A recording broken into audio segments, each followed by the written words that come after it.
Extra quick, Scott. Oh, yeah. All right. I tell you what, a person who believes that this wasn't set up by our own government is an idiot. Okay. At any rate, let's get back to what we were doing here. Yesterday we started going over the test we took. You can just follow along because you missed the initial taking the test part. And I do have some other comments that I want to make, but we're going to start with we're going over a few questions first, and then we're going to get to those comments. Okay, I think we stopped with number 5. Oh, we finished number 5. Can I ask a question? About number 5? Yeah. Okay. So what's the error in, what's the error in E? Yeah. The trustees saw more manageable problems. There's no comma before which. Okay, all right, so let's hit 6. The most common reasons for computer crashes is that the operating system code contains an error. And, okay. And Kareem, what previous problem did you find with this sentence?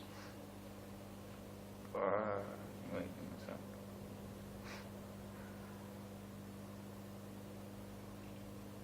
I don't know. I don't know. So what did you answer the My question? answer was B. Answer was B. Why'd you answer it and you don't know? Okay, I guess you kind of had the right idea. You knew that there was a problem here. You just didn't know what, but you kept it with the dependent clause. So I guess that's the right idea. Anyone else have the right idea? Yes. It's not correct because there's already reason. Okay, yeah. So that would definitely have been redundancy, but at least we still had the same idea about, okay, it needs to be a dependent clause. So, all right. Well, anybody else? It's not the A, it's A. It is A. It is A. And I want you to circle that because sometimes you find these errors without the that, and that is the problem. So yes. We definitely needed to do something with that independent clause, and we subordinated it by putting that there. So that's correct. Everything's good with that one. 7, the unclaimed package, which was wrapped in brown paper, and which was tied with string, attracted a great deal of attention. Ms. Hebo, did you find anything wrong with it, or can we just go ahead and choose A and keep going? I did it D. You did it D, so you found the problem. What problem did you discover? I didn't really, I couldn't specify what is the problem, but the two witches, the which and which. Which and which? Yeah. Okay. That kind of gave me an idea that there shouldn't be two witches. Well, there are two witches in the Wizard of Oz. I'm not talking about Wizard of Oz. Oh, okay, we're talking about the sentence. Yeah. Okay, so the two witches it caused you to cause some alarm. Yeah. Okay, and you said D. Yeah, so you just got rid of them. Yeah. Just got rid of them. Okay. Well, of course, the second witch didn't have a comma, so that should have raised some kind of concern. We knew there was an issue with that. How about you, Miss Samah? What did you discover about this sentence? I just discovered it now. I did before E, and then when you were talking, so I just realized about the comma, because I missed it too before. I thought it was E because there was no comma before and. Oh, okay, there's no comma before and, so If there was a comma before which, would that be correct? Or it's like repeating it over and over no, again? it still wouldn't be. But we knew that there was an issue. Even if you didn't know anything, you knew there was a problem with the underlying part because there was no comma. So, however, Ms. Hebel, if we had to put a label on this, what would you put as a grammatical problem? Comma splice. You'd say comma splice? Okay. Anyone else? Parallelism. Okay. Okay. What are the two items? I like that idea. Parallelism. Wrapped and tied. Wrapped and tied. Wrapped and tied. Okay. So wrapped in a paper bag, tied with string. So we got two things here. So, but the parallelism you're saying is not working here. It's working, but just why should we say which and repeat it once more, which was? I mean, it's much better if we chose D because it's just wrapped in brown paper and tied. Okay, excellent. Yeah, I think I agree. In the original sentence, we have two dependent clauses. Or at least they tried to put two dependent clauses, which was and which was. And we didn't necessarily need that, which would definitely have made it a bit wordy. So we're going to say parallelism, and I say wordiness. I think parallelism was the obvious one. So to take care of both, then we just choose D. But if D wasn't there and we chose E and there was a comma before, which would it be correct? Comma before the second, what you mean? Yeah. No. Still wouldn't be. Why? Why wouldn't? That would be improper use of, because you got and which at the same time, and I mean, you wouldn't have a comma connecting two dependent clauses like that. I mean, so it wouldn't have made sense anyway. Mr. Cook, isn't which a relative pronoun? Yes, which falls under the relative pronouns. Okay. Oh, you can put relative pronouns down there too. Also, it would do you good to go back over your understanding of relative pronouns. Try to remember that list, know that they start dependent clauses. Let's do 8, and then I'm gonna make some comments. Rushing to the meeting before the comfortable blue chair was taken. The seat was discovered to be occupied already by Alex, and I think this is very clear what the error is here. Don't tell me what the answer is. Tell me what the problem is. Misplaced modifier. I mean, we should state Alex instead of the seat because Alex was rushing off the seat. Okay.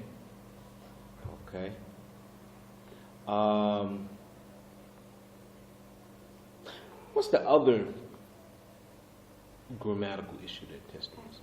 Passive voice, yeah. And that's definitely the one should have stuck right out. Passive voice. And we know the construction of a passive voice sentence is always the thing is doing the action, followed by the doer of the action in a by phrase. So, passive voice. So we'll put passive voice. And you want to put misplaced modifier? Okay. And there we have it. Okay, then, Ms. Hebel, what do you think it is? C. Okay, C. All right. So let's take a moment to mention a few I have a question. things. Don't you usually use passive voice in informal way? Or is it formal way? No, passive voice, never in informal. You can do it informal, but never in formal writing. And that's what they're testing us on SAT. I need you to... Okay, all right. Let's talk about this. You definitely want to write this down. Okay. Okay. So when we're looking at the sentences, we need to. I know yesterday I talked about looking at the sentences, and I said that we need to look at the sentences both in two ways, as a whole and in parts. Okay. So that's definitely true. Some other things we want to make sure we're doing here. And this is just comprises of probably a bunch of strategies you already know. And all of this we're talking about doing in a split second here. If determined that the question is correct, of course, you want to eliminate A. Everybody should know that by now. Eliminate the long answer choices with, well, I should put with caution. With caution. Okay. Definitely everybody knows that now. You should be left with one answer choice. Yeah, you already know that. If two more answers, they have the same length, then pick the best one. Of course, you know that. This is where knowledge comes in. And in most cases now, you're finding 3, 4, sometimes 5 answer choices the same length. So knowledge is, they're trying to really push you to use your knowledge. Can't get away with just that. Determine what type of error it is. Structure or grammatical, and this is the reason I want you to write these 2 lists down. Okay, grammatical problems, structural problems. In essence, this is a list of the grammatical concepts they test us on. In other words, you're supposed to know all of these. You're supposed to know all of these. At one time or another, we've covered all of them with the exception of maybe 2. And I think the 2 we haven't really talked about, but I did give you some information on. Or no, actually 1 we did talk about. Wordiness. Diction, I gave you some information on it. We didn't really discuss it in class, but I did give you some information on that last year. Or was it this year? Last year. Yeah. Last year, I gave you some a nice list of words that often are confused, either based on their spelling or their pronunciation, and they have different meanings, but they look the same and they sound the same, you know, like affect and effect and so forth and so on. You should be studying that very short list of those. Countable nouns, of course, we talked about those. This is the grammatical problems you'll find. Subject, verb agreement, verb tense, the verbal, shifting verb tense, passive voice, pronoun agreement, pronoun case, pronoun ambiguity, adjective, adverb uses, comparative superlatives, faulty and illogical comparisons, dangling, misplaced, modified. Believe it or not, we've covered all those in class. Last year, definitely, we covered those in class. Now, the structural, we've done a lot with these. Conjunctions, comma splice, run-on, fragment, rich, the, relative pronouns. Parallelism, redundancy, that's the one that we haven't really talked, the other one we haven't really discussed. Idioms, and we talked about these when we discussed prepositions or prepositional idioms.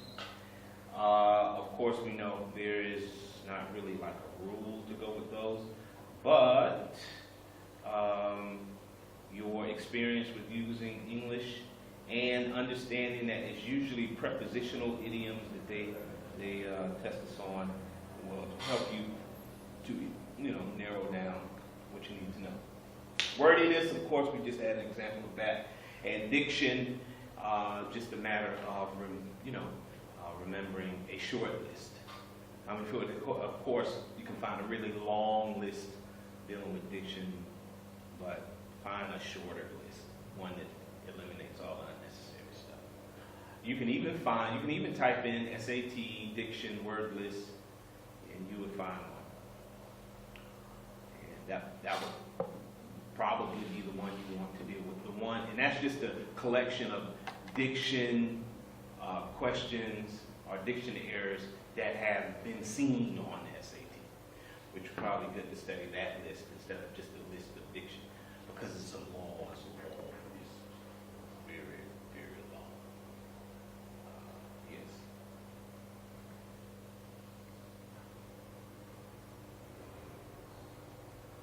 Now, of course, some opinions may say some of these should be on the grammatical side, and some of the grammatical side should be on the structural side. This is just my opinion. Okay. However, I don't care. Even if it was just one long list, you still got to know it. It doesn't make a difference. That's what you got to know. Let me finish that stop. Okay. Of course, if determined that the question is not correct, we already know that. Eliminate the long answer choice. I just said that. Match the answer choices with the underlined part of the sentence. You definitely have to, see if it fits. If the entire sentence is underlined, always choose the shortest answer choice. Well, I mean, you know, that's if they are not all the same side.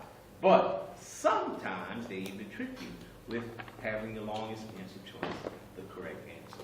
You said they changed it, right? They used to make it short and then they changed it. Oh, the first, like, if you looked at one from like 2005, which is, you know, really what you gotta try to avoid practicing with those tests, practice tests, or old tests that people have maybe copied or somehow gotten and made a photocopy. Anyway, from 2005 to 2006, which it was so easy because it was like the shortest answer choice every time.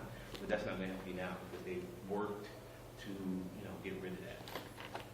So now you have to rely on knowledge more. Yeah. So, and they've done that by making sometimes the longest answer choice the correct choice, and having all of them the same size. So they've eliminated that to a large degree, making it not completely unnecessary, but, you know, you need some knowledge. Okay, so let's get back down here. If you've gotten all of that. Okay, so let's go to 9. The ability to ski, ice skate, and knowing karate were all skills Darian worked hard to perfect. Okay, I think this is like super easy. Miss Hebo, what is the problem in this sentence?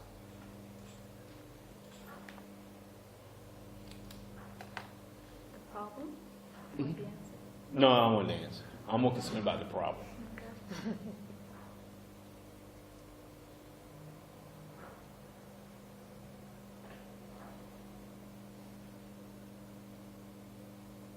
I cannot even spell it.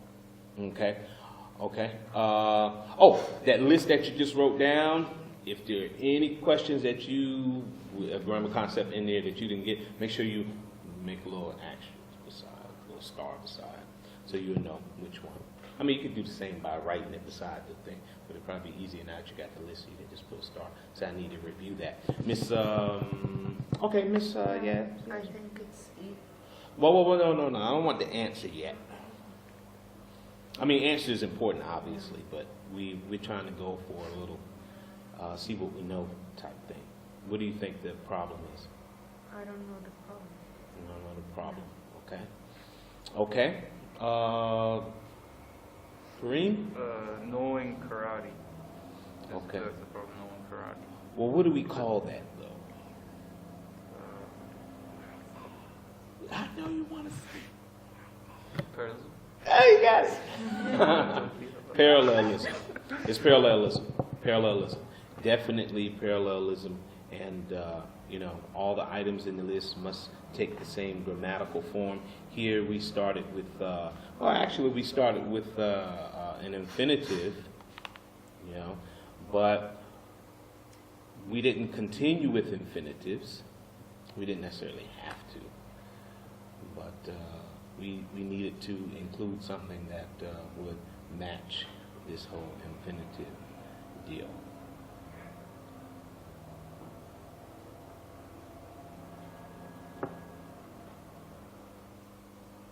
Oh, I'm sorry.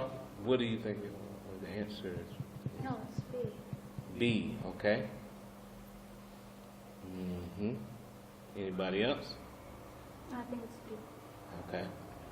Okay, kind of unique. I mean, only because we can't say karate by itself.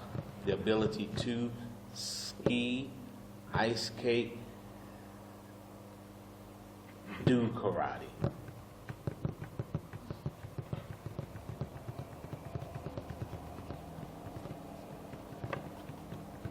But aren't they breaking the parallels? No, because you can't just say karate, because karate by itself is a noun, and it wouldn't have fit as a noun there. Had it said maybe, I don't know, skiing, ice skating, and karate, that maybe would have fit, because then you would have had all three nouns. But because it says, because none of the answer choices give us that option, then they wanted to keep it with the infinitive. So it's a situation where we just had to choose the best answer choice. And that was the best one that fit. Okay. Actually, E kind of came close, but it didn't finish with it. You see that, Miss Salmon? Okay, all right. 10. British writer Jane Austen. Hey, you know Jane Austen. Lived in small towns most of her life, living in rural areas, except for a short period when she lived in the city of Bath. Now, just saying that sentence in your head should have alerted you to something. Okay, at any rate, what do you think the problem is with that sentence? Not the answer. I don't want to answer yet. This one, the problem. Ms. Hebel. We're not really identifying. We're not identifying who lives in the second, living in rural areas. We didn't identify who lives there. So now, okay. So what would we call that on our list?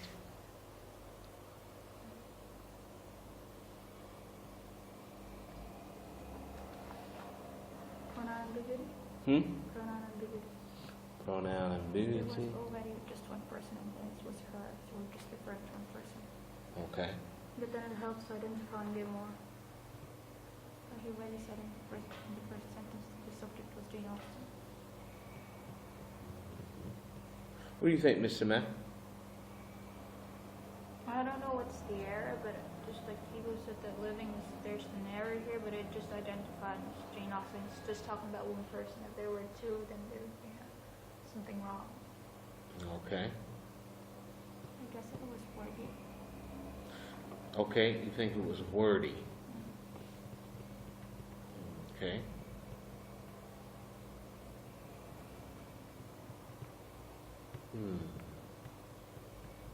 Would be the problem about lived and living. Okay, tell me about it. Like the past and then living would be like right now. Living is not a verb, it's a gerund.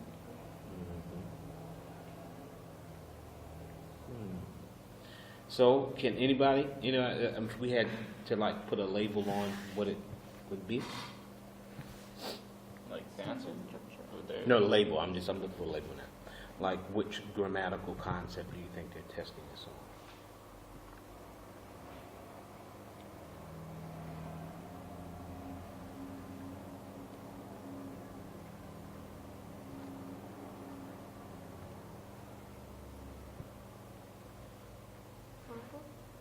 Verbal?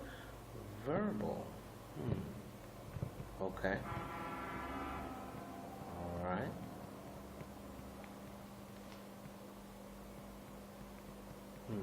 Okay, definitely we know it's wordiness. I mean, that's kind of obvious.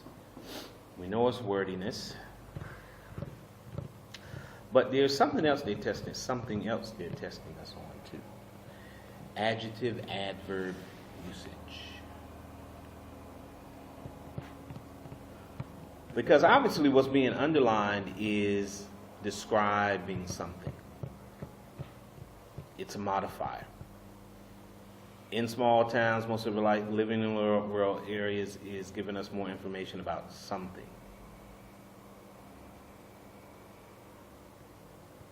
So if we know it's wordiness and we're trying to, make it shorter, and we know something is just giving us more information about something. So now we're going to keep that in mind as we look at the answer choices.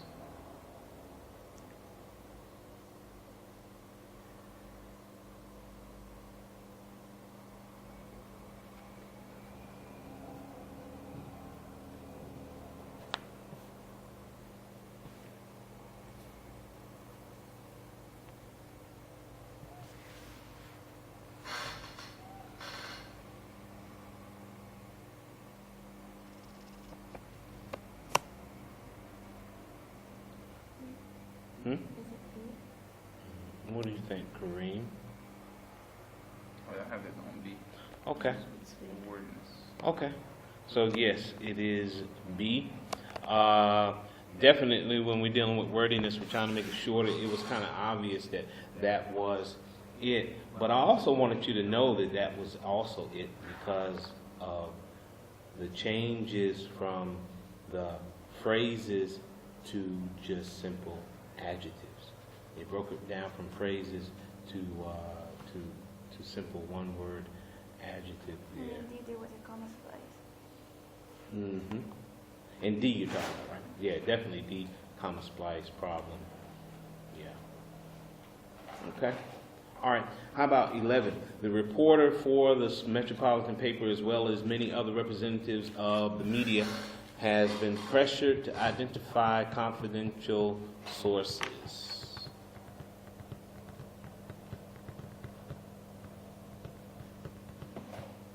Okay, first, what are they testing us on? They're testing us on subject-verb agreement. You agree with that? You agree? Yeah. Okay. All right, Miss Yasmin, Yeah, I agree. you agree? So, what do you think the answer should be here?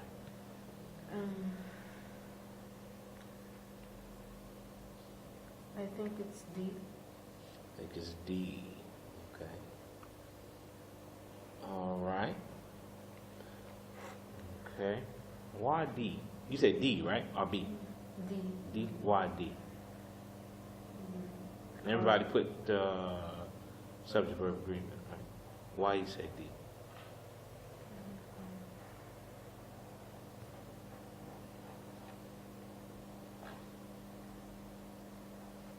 Because it says like something about the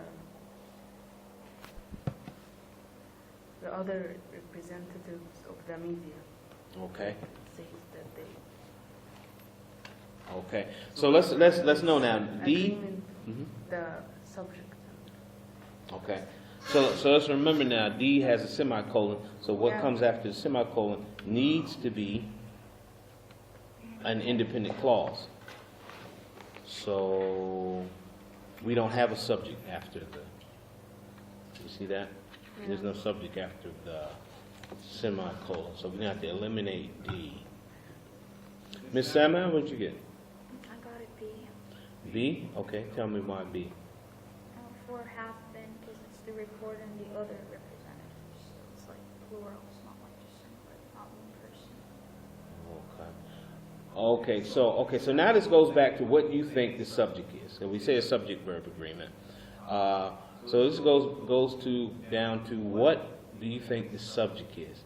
And remember now, and I've said this many times, especially when we dealt with subject-verb agreement, very rarely are you going to find a sentence being tested with subject-verb agreement where the subject is right next to the verb, nice and comfy.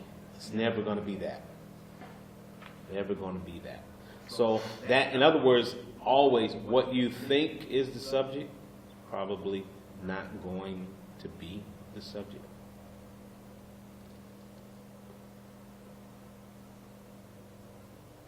So what do you think the subject is in this sentence? Go ahead, Kareem, what do you think the subject is in this sentence? The reporter and the other representatives. Okay. Well, we can only have one subject, unfortunately. So you can choose though. Choose between the two. I guess like the reporter. Okay. The Maybe reporter. the representative. Because the reporter is one of the representatives. But Mr. Quick, the ones in the commas, aren't they restricted or not restricted, like extra information? Extra information. Yeah. Yes. Now if we cancel it out, don't we have our reporter as our subject? And that was actually that was one of the rules for subject-verb agreement, to ignore everything in the commas. Okay? To ignore everything in the commas. So you have to rule out whatever is in between the commas when you're talking about trying to figure out, what the subject of the sentence is. So as well as many other representatives, of the media, we rule that out. So if we read it without looking at what's in between the commas, we say the reporter of the metropolitan paper has been pressured to identify confidential sources. So that would make, Isn't it sometimes to include what's between the commas? if what's in between the commas is a clause itself, then that would only be dealing with the subject-verb agreement in that clause. So usually what they do is most of the times it's going to be in a positive phrase that's giving us more information about the noun that was just mentioned, and of course you got a comma before it. And sometimes this may be an of phrase is coming after the subject, and it may be plural and the of phrase, the noun in the of phrase, but of course the subject is singular. And then they try various ways to confuse you with that. But try to remember and put a star beside subject-verb agreement in that list. And remember there were about 12, 13 rules we went over. Yeah, you still got your notebooks, right? Okay, so about 12 rules we went over. So just go back over those, and it would probably be a good idea. And today I want y'all to tear out the pages of the ones we already went over. Tear those out so you can take them home and look at them and go back and look over. Okay, so now to the big time. The error ID. Big time. The big time. The error. Next page. The error ID. Now, some people say these are easier. Some say these are harder. I guess it's just all about what you feel comfortable with. So, all right, so let's deal with it. Of course, all we have to do is just figure out that that's the problem. So this is probably going to be the section where we can use, and you might want to write this down, where we can use our ear the most. If it doesn't sound right while you read it to yourself, it's probably not right. And the part that doesn't sound right is probably the part that's not right. So trust your ear when you are going over these sentences. Now you can really only do that if you've been if you've been an avid reader and you read a lot, you know, and then you just notice something's not quite right. Okay, so let's start. When negotiations began, the ambassador and her assistants entered the room quietly, and then the ambassador repeats her demand for trade concessions. Okay, Miss Yasmin. I think it's C? no D, D. Okay, why say D? because I think it's like repeated. Okay. Then So, supposed to be past. okay, shifting verb tense. That's pretty straightforward there. Nothing fancy about that. All right, shifting verb tense. Okay. Pablo Picasso. Sorry, Pablo Picasso. Often changed his style of painting. You know Picasso, right? Famous. Yeah. Okay. Often changed his style of painting not to please a patron or to conform to the expectations of his teachers, but to create art that matched his inner voice. Okay. Miss Emma? See? See? And if you had to identify, put a label on this one, what would you call it? That's not the spelling that Huh? it's the spelling that come like that, not really the grammatical structure or, Spelling? yeah, shouldn't be come from. You mean diction you're talking about? Diction? Confirm, you say? Yeah. Okay. Okay, all right. Is that a diction word? Okay, okay, so let's just look back over our diction list. Not sure if that's a diction word, although they do sound very close. But this we can guarantee, and we can always remember, all right, on the SAT. They never test you on spelling. So makes you feel happy about that if you're not a good speller like me. Okay, Kareem, anything? Did you find anything? No error. You found no error. Okay, wow, okay. Miss Heidi? What did you find? Indeed. Indeed. Tell me about D. It's a comment in but. Okay. So after the what we should find a subject and a verb. But here it came as parallelism, so I guess we should get rid of the comma or add a subject after the but. After but.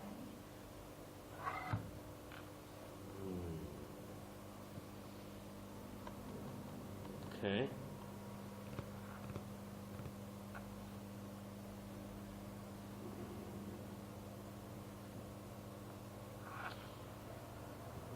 Okay. Anyone else? And let's read that. I like that comment you made about the comma but. Pablo Picasso often changed his style of painting, not to please a patron to conform to the expectations of his teachers, but to create art that matched his inner vision. Okay.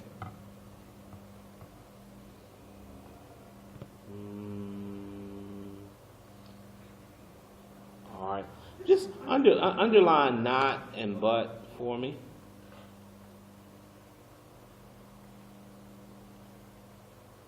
Because they are connected just as not only but also.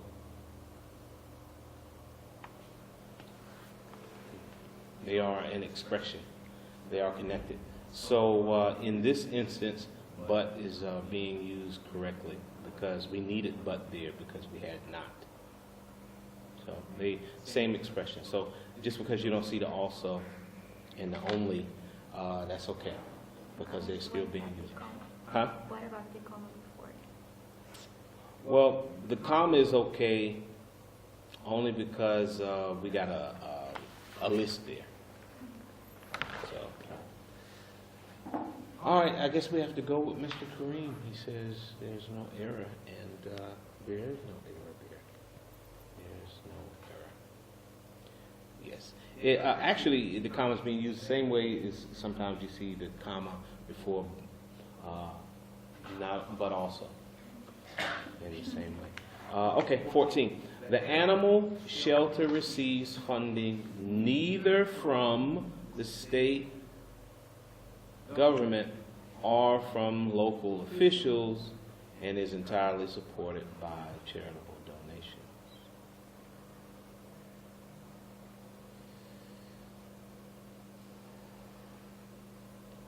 Okay, Mr. Man. BB.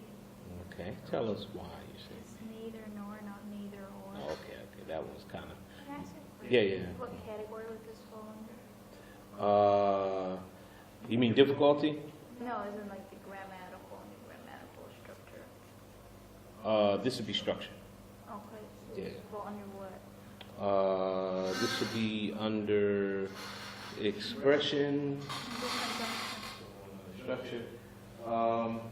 I say conjunctions. No, I'm sorry. I said parallelism. Yeah. Parallelism. So I don't know how long of a list I gave you as far as those expressions, but whatever you got in your notes, study them. But I know neither or.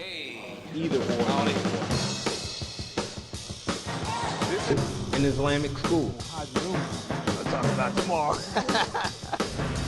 Yeah, that's rolling the hard way. We don't want to roll quite that hard. We want to get one of them little mini buses.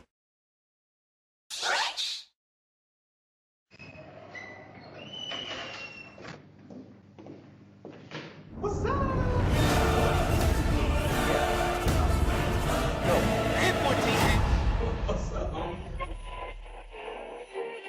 Tell you what, a person who believes that this wasn't set up by our own government is an idiot. Everybody's gone out of their mind. Welcome to Mr. Quick's class.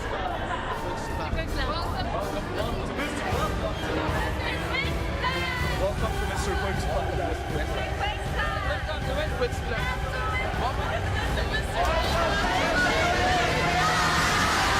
Welcome, Mr. Quick's class. Oh yeah. All right. All right.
person who believes that this wasn't set up by our own government is an idiot.